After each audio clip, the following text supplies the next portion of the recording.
Gade Saikrishna lockup death case నీరుగార్చే ప్రయత్నాలు జరుగుతున్నాయా? హత్య వెనుక సూత్రధారులు పాత్రధారులను కాపాడే కుట్రలు జరుగుతున్నాయా?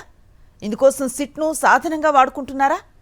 కోర్టులో దాఖలు చేసిన రిమాండ్ రిపోర్టులో కీలక అంశాలు ఎందుకు మిస్ అయ్యాయి? తూతూ మంత్రంగా రిమాండ్ రిపోర్ట్ రూపొందించడం వెనుక మతలబేంటి? సాయికృష్ణ లాకప్ డెత్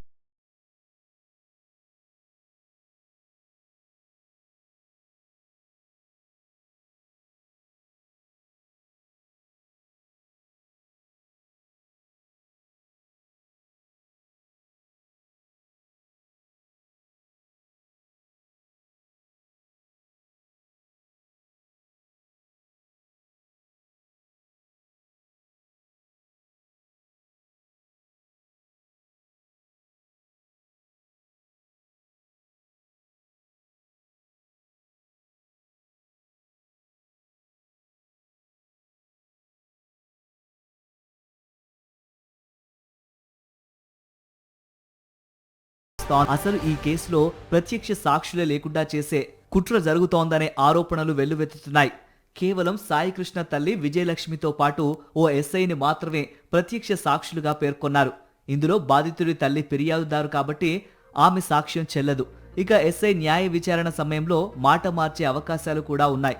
ఈ వ్యవహారం జరిగినన్ని రోజులు స్టేషన్లో విధులు నిర్వర్తించిన ఇతర అధికారులు, పోలీసులను ప్రత్యక్ష సాక్షులుగా ఎందుకు చేర్చలేదనే అనుమానాలు తలెత్తుతున్నాయి.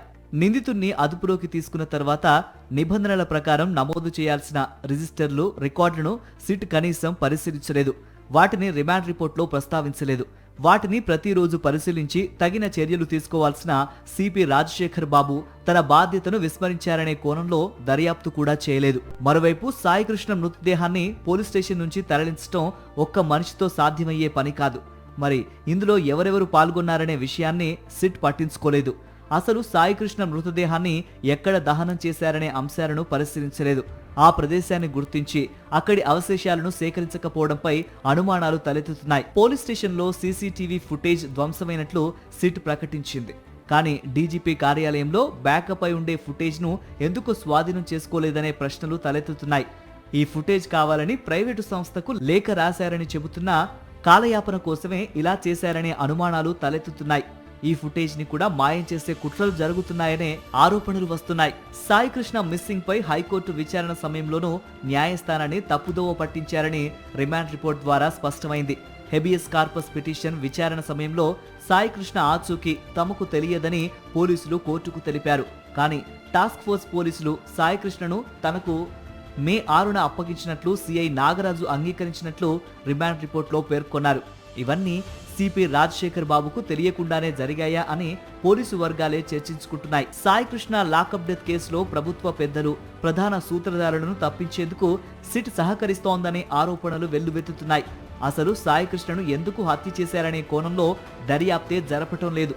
విజయవాడకు చెందిన ఓ టీడీపీ ప్రజాప్రతినిధికి చెందిన భూ వివాదం, ఓ ప్రైవేట్ ఆర్థిక సంస్థలో నిధుల వ్యవహారంలో విభేదాలను కప్పిపుచ్చేందుకే సాయికృష్ణను హత్య చేశారనే వాదన బలంగా వినిపిస్తోంది. అందువల్లే ఆ కోణంలో సిట్ అధికారులు విచారణ జరపటం లేదనే ఆరోపణలున్నాయి. మొత్తంగా సాయికృష్ణ లాకప్ డెత్ కేసులో కీలక ప్రభుత్వ పెద్దలు, పోలీస్ బాస్, బిగ్ బాస్లను కాపాడాలన్నదే సిట్ ప్రధాన పన్నాగం అనే ఆరోపణలు వినిపిస్తున్నాయి. మరిన్ని అప్డేట్స్ కోసం ఛానల్ ను సబ్స్క్రైబ్ చేయండి. నోటిఫికేషన్స్ కోసం బెల్ ఐకాన్ పై క్లిక్ చేయండి.